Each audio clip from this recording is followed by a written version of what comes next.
엄마, 집 팔고 요양원 가세요. 87세 박순자 할머니가 이 말을 들은 순간 눈물이 왈칵 쏟아졌습니다. 50년을 살던 집이었어요. 아이들 키운 집, 남편과 함께 늙어간 집, 감이 주렁주렁 열리던 마당, 다 기억이 있는 집이었습니다. 엄마 혼자 계시면 위험해요. 넘어지시기라도 하면 어떡해요? 아들 말이 틀린 건 아니었어요. 그런데 할머니는 대답했습니다. 안전하면 뭐해? 거기는 내 집이 아니잖아. 2025년 보건복지부 조사에 보면 70세 이상 노인 10명 중 8명이 죽을 때까지 내 집에서 살고 싶다고 답했습니다. 그런데 실제로는 10명 중 3명이 본인 의지와 상관없이 요양시설로 갑니다. 왜 그럴까요?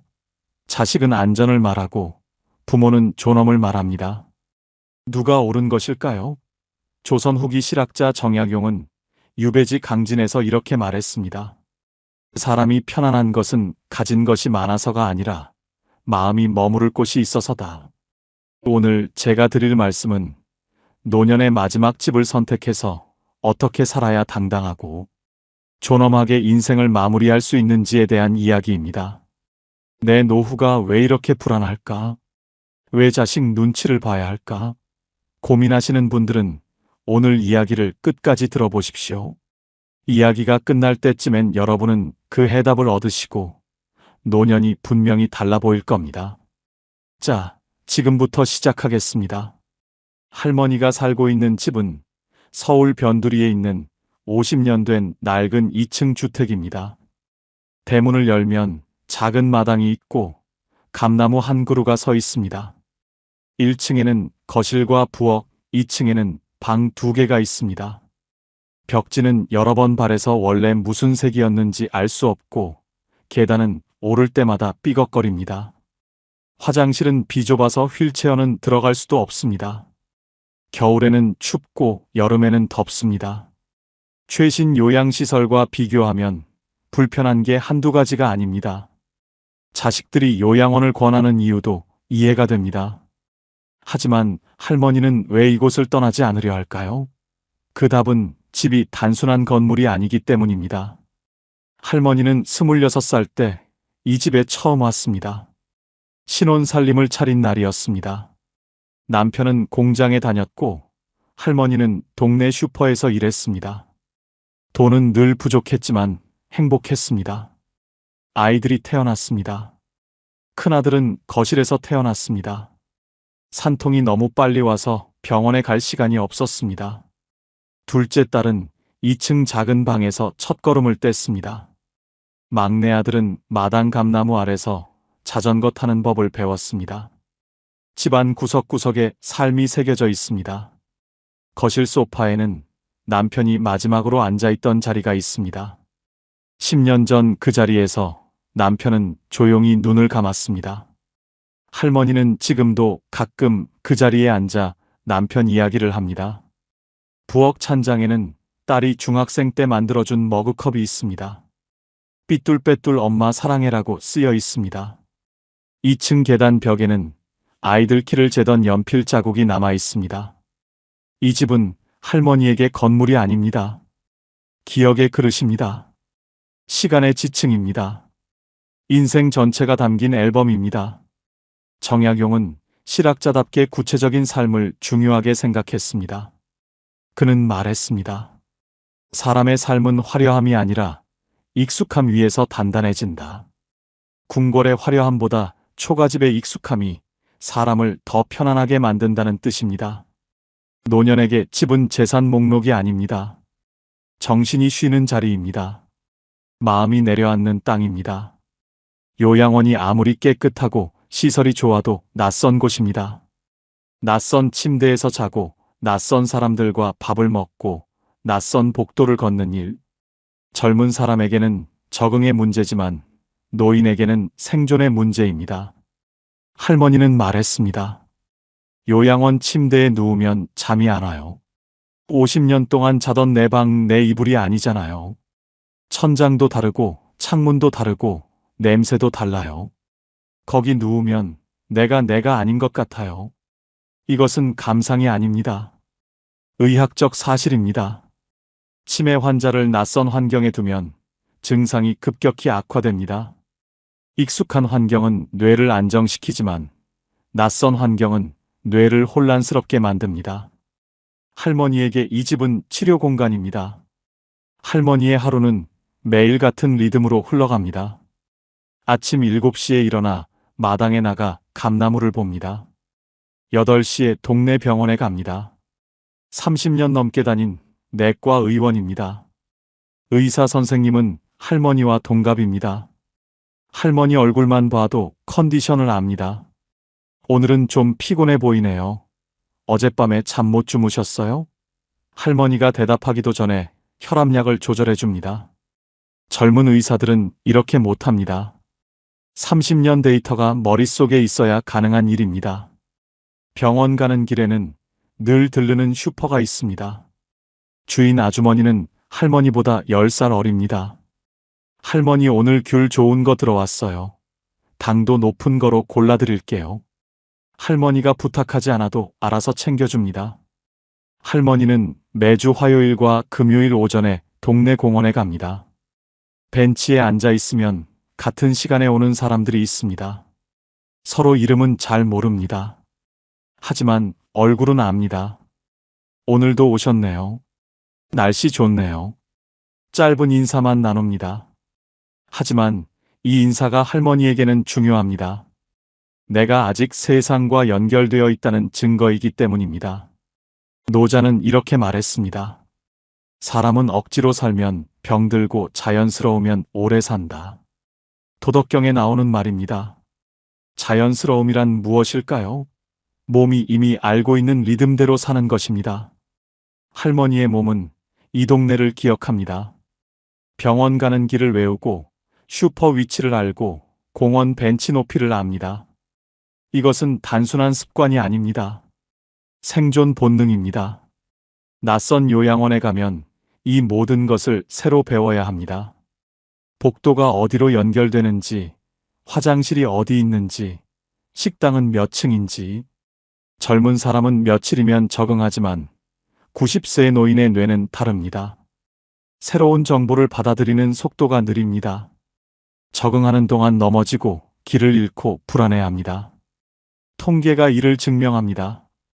요양원에 입소한 노인의 평균 생존 기간은 익숙한 집에서 사는 노인보다 짧습니다.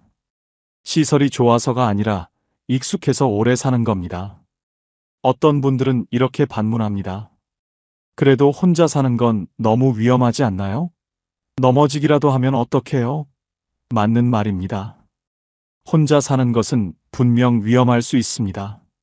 하지만 혼자 사는 것과 고립되는 것은 다릅니다.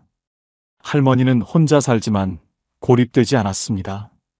큰아들은 매주 일요일 전화합니다. 둘째 딸은 격주로 방문합니다. 막내 아들은 가까이 살면서 일주일에 한 번 들릅니다. 동네 주민센터 복지사는 화요일과 목요일에 방문합니다. 혈압을 재고 약을 챙기고 이야기를 나눕니다. 슈퍼 아주머니는 할머니가 사흘 이상 안 보이면 전화합니다. 공원 벤치 친구들도 마찬가지입니다. 할머니는 혼자지만 보이지 않는 그물망 안에 있습니다. 이것이 진짜 안전입니다. 서울 성북동에 해심당이라는 곳이 있습니다. 노인 공동체 주택입니다. 일반 요양원과 다릅니다. 각자 독립된 방이 있습니다. 문을 잠그면 완전히 혼자입니다. 하지만 1층에는 공동 거실과 부엌이 있습니다. 내려가면 언제든 사람들이 있습니다. 함께 차를 마시고 싶으면 내려가고 혼자 있고 싶으면 방에 있습니다. 관계는 강요가 아니라 선택입니다. 여기 사는 80대 할아버지 한 분은 이렇게 말했습니다. 혼자 있을 자유와 함께 있을 자유를 동시에 누리는 게 제일 좋아요. 요양원은 너무 많은 사람과 억지로 지내야 하고 혼자 사는 집은 너무 외롭거든요. 여기는 딱 중간이에요. 장자는 이렇게 말했습니다. 참된 자유는 홀로 있음이 아니라 억지로 묶이지 않음이다. 장자 사상의 핵심입니다. 자유란 혼자 사는 것도 아니고 함께 사는 것도 아닙니다.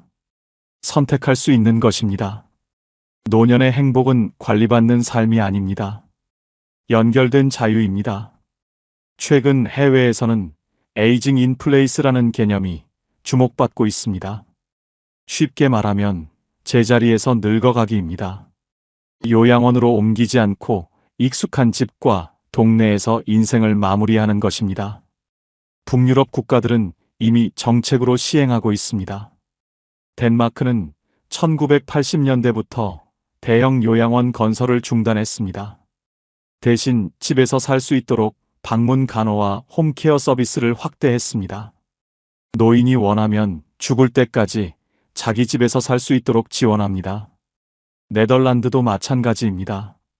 재택 노령 서비스라는 프로그램이 있습니다. 간호사가 매일 방문하고 물리치료사가 일주일에 2번 옵니다. 식사 배달과 청소 서비스도 제공합니다. 노인은 집에 살면서 요양원 수준의 케어를 받습니다. 이것이 가능한 이유는 단순합니다. 사회가 노인을 보호 대상이 아니라 권리 주체로 보기 때문입니다. 우리나라는 어떨까요? 2025년 기준 65세 이상 노인 중 요양시설에 입소한 비율은 약 8%입니다. 나머지 92%는 집에서 삽니다. 하지만 지원은 부족합니다. 방문 간호 서비스는 제한적이고 홈케어 비용은 비쌉니다. 자식이 돌보거나 혼자 버티는 경우가 대부분입니다. 할머니도 마찬가지입니다. 자식들은 최선을 다하지만 한계가 있습니다. 모두 일을 하고 각자 가정이 있습니다. 매일 돌볼 수는 없습니다. 그래서 요양원을 권하는 겁니다. 하지만 할머니는 거부합니다. 왜 그럴까요? 안전보다 중요한 게 있기 때문입니다. 바로 존엄입니다. 정약용은 목민심서에서 이렇게 말했습니다. 백성을 위한다 말하면서 그 뜻을 묻지 않는다면 그것은 선의가 아니라 폭력이다. 강렬한 문장입니다. 선의도 강요하면 폭력이 된다는 뜻입니다. 자식들은 어머니를 사랑합니다. 안전을 바랍니다. 하지만 어머니의 뜻을 물었을까요? 어머니, 어디서 살고 싶으세요? 대신 어머니를 위해 이게 최선이에요 라고 말합니다. 선의는 맞습니다. 하지만 폭력일 수도 있습니다. 노인을 위한 선택은 노인이 직접 결정할 때만 존엄합니다. 자식이 결정하는 순간 노인은 결정 주체에서 보호 대상으로 전락합니다. 이것은 미묘하지만 결정적인 차이입니다. 할머니는 이렇게 말했습니다. 나는 불편해도 괜찮아. 위험해도 괜찮아. 내가 선택한 거니까. 하지만 누가 정해준 곳에서 안전하게 사는 건 싫어. 그건 사는 게 아니라 맡겨진 거잖아. 이 문장이 핵심입니다. 노인은 안전만 원하지 않습니다. 선택을 원합니다. 통제력을 원합니다. 내 삶의 주인으로 남고 싶은 겁니다. 심리학 연구가 이를 뒷받침합니다. 미국 예일대 연구팀은 요양원 노인들을 두 그룹으로 나눴습니다. A그룹은 식사 시간, 여가 활동, 방 배치 등을 스스로 선택했습니다. B그룹은 직원이 모든 것을 결정했습니다. 6개월 후 결과는 놀라웠습니다. A그룹은 건강 상태가 개선되고 사망률이 낮았습니다. B그룹은 반대였습니다. 시설은 똑같았습니다. 차이는 단 하나 선택권이었습니다. 사람은 선택할 때 살아있음을 느낍니다. 선택을 빼앗기면 서서히 죽어갑니다. 할머니에게는 또 다른 이유가 있습니다. 바로 감나무입니다. 마당에 있는 감나무는 남편이 심었습니다. 40년 전 할머니 생일 선물이었습니다. 당신이 좋아하는 홍시 마음껏 먹으라고 하며 작은 묘목을 심었습니다. 처음 몇 년은 열매가 열리지 않았습니다. 남편은 매년 가을마다 실망했습니다. 그러다 5년째 되는 해가을, 드디어 감이 열렸습니다. 3개였습니다. 부부는 하나씩 먹고 하나는 남겨뒀습니다. 남편이 말했습니다. 내년엔 10개는 열릴 거야. 다음 해에는 정말 10개가 열렸습니다. 그 다음 해에는 20개, 그 다음 해에는 30개. 매년 가을 부부는 감을 세웠습니다. 이웃들과 나눠 먹고 자식들에게 보냈습니다. 남편이 돌아가신 해 가을, 감나무에는 감이 50개 넘게 달렸습니다. 할머니는 혼자 감을 땄습니다. 하나하나 따면서 울었습니다. 그 뒤로 매년 가을 할머니는 감을 땁니다. 혼자 다 먹을 수는 없습니다. 이웃과 나누고 자식들에게 보냅니다. 감을 보낼 때마다 메모를 씁니다. 아빠가 심은 감나무야, 올해도 잘 열렸어. 자식들은 할머니가 요양원에 가면 감나무를 어떻게 하냐고 물었습니다. 할머니는 대답하지 않았습니다. 대답할 필요가 없었습니다. 감나무는 옮길 수 없으니까요. 감나무는 남편이니까요. 노자는 도덕경에서 이렇게 말했습니다. 큰 나무는 뿌리가 깊고 작은 풀은 뿌리가 얕다. 그러나 각자 자기 자리에서 자란다. 사람도 마찬가지입니다. 뿌리가 있는 곳에서 자라고 늙고 사라집니다. 할머니의 뿌리는 이 집입니다. 이 마당입니다. 이 감나무입니다. 뿌리를 뽑아 다른 곳에 옮기면 나무는 죽습니다.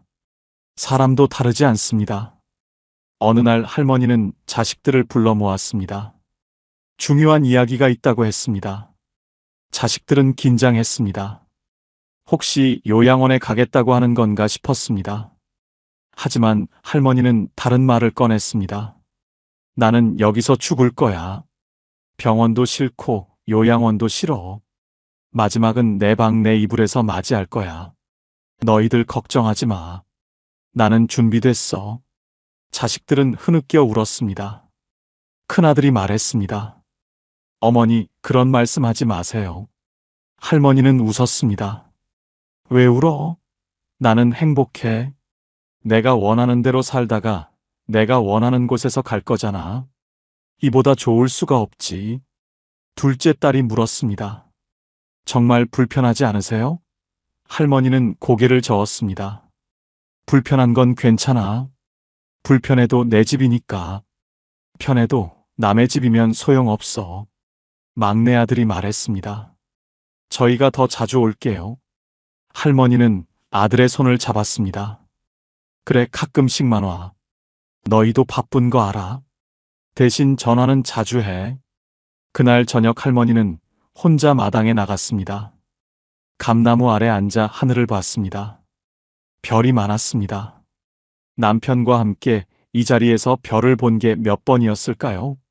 수백 번, 아니 수천 번이었을 겁니다. 할머니는 감나무를 쓰다듬었습니다. 여보, 나 여기서 잘 살고 있어. 당신이 심어준 감나무도 잘 자라고 있어. 올해는 감이 얼마나 달고 맛있었나 몰라. 조금만 기다려. 나도 곧 갈게. 할머니는 울지 않았습니다. 하지만 할머니의 눈시울이 붉어졌습니다.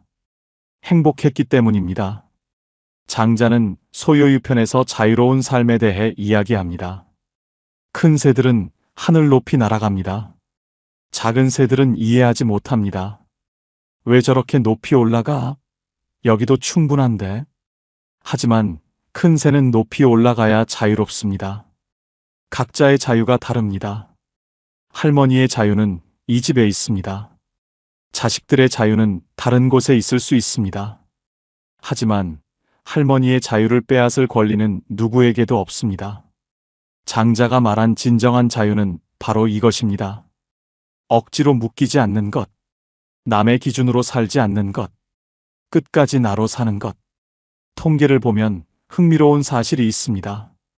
집에서 생을 마감한 노인과 병원이나 요양원에서 생을 마감한 노인의 만족도 조사입니다. 집에서 임종한 경우 유가족의 90% 이상이 고인이 평화로웠다고 답했습니다. 병원이나 요양원에서 임종한 경우는 60%였습니다. 차이가 30%입니다. 왜 그럴까요? 의료 장비 때문이 아닙니다. 마음의 안정 때문입니다. 익숙한 천장을 보며 익숙한 냄새를 맡으며 익숙한 소리를 들으며 가는 것. 그것이 평화입니다. 낯선 병원 침대에서 기계음을 들으며 형광등을 보며 가는 것과는 다릅니다. 90세 할머니는 여전히 그 집에서 삽니다. 겨울이 되면 춥고 여름이 되면 덥습니다. 계단은 여전히 삐걱거리고 화장실은 여전히 비좁습니다. 하지만 할머니는 매일 행복합니다. 매일 아침 일어나 마당에 나가 감나무를 봅니다. 오늘도 잘 있네. 병원에 가면 의사 선생님이 반갑게 맞이합니다. 슈퍼에 가면 아주머니가 좋은 과일을 챙겨줍니다. 공원에 가면 벤치 친구들이 기다립니다. 저녁이 되면 집으로 돌아옵니다. 현관문을 열면 익숙한 냄새가 납니다. 거실 소파에 앉습니다. 남편이 앉던 자리입니다. 여보 나왔어. 할머니는 혼자지만 고립되지 않았습니다. 위험하지만 무방비하지 않습니다. 불편하지만 불행하지 않습니다. 그리고 무엇보다 자기 삶의 주인입니다. 정약용은 말했습니다. 삶은 마음이 머무는 곳에서 편안해진다고. 할머니의 마음은 이 집에 머물러 있습니다. 남편과의 추억, 자식들의 웃음소리, 감나무 아래 별빛. 이 모든 것이 할머니의 마음을 붙잡습니다. 노자는 말했습니다. 자연스러울수록 오래 간다고. 할머니는 자연스럽게 삽니다. 몸이 기억하는 대로, 마음이 원하는 대로. 억지로 맞추지 않습니다. 장자는 말했습니다. 자유는 얽매이지 않음이라고. 할머니는 자유롭습니다. 요양원의 규칙도, 자식들의 걱정도, 사회의 시선도 할머니를 묶지 못합니다. 새 성현의 말은 결국 같은 곳을 가리킵니다. 바로 할머니가 서 있는 이곳입니다. 우리 사회는 노년을 문제로 봅니다. 해결해야 할 대상으로 봅니다. 돌봄이 필요하고 보호가 필요하고 관리가 필요한 존재로 봅니다. 하지만 할머니는 다릅니다. 할머니는 문제가 아닙니다. 존엄한 인간입니다. 선택하는 주체입니다. 삶의 주인입니다. 우리가 노년에게 줘야 할 것은 보호가 아니라 존중입니다. 관리가 아니라 지원입니다. 결정이 아니라 선택권입니다. 여러분은 어떻게 늙고 싶으십니까? 어디서 마지막을 맞이하고 싶으십니까? 누가 그것을 정하길 바라십니까? 이 질문들은 먼 미래의 일이 아닙니다. 지금 생각해야 할 문제입니다. 왜냐하면 지금의 선택이 미래를 만들기 때문입니다. 할머니는 50년 전 이 집을 선택했습니다. 그 선택이 오늘의 평화를 만들었습니다. 여러분도 지금 선택하십시오. 어디에 뿌리를 내릴지, 어디서 꽃을 피울지, 어디서 열매를 맺을지. 늙어간다는 건 사라지는 일이 아니라 가장 나다운 자리로 돌아가는 일입니다. 그리고 그 자리는 누군가 정해주는 곳이 아니라 내가 선택한 곳이어야 합니다. 90세 할머니가 우리에게 가르쳐 준 것은 이것입니다. 집은 건물이 아니라 마음이 머무는 자리입니다. 안전은 시설이 아니라 익숙함입니다. 행복은 보호가 아니라 자유입니다. 존엄은 나이와 상관없이 모든 인간이 가진 권리입니다. 오늘 저녁 집에 돌아가시거든 한번 천천히 둘러보십시오. 이 공간에 무엇이 쌓여 있는지, 어떤 기억이 새겨져 있는지, 왜 이곳이 내 집인지, 그리고 스스로에게 물어보십시오. 나는 어디서 늙고 싶은가? 나는 어디서 쉬고 싶은가? 나는 어디서 마지막 인사를 하고 싶은가? 그 답을 찾는 순간 여러분은 할머니처럼 자유로워질 것입니다. 지금까지 황금노후였습니다. 감사합니다.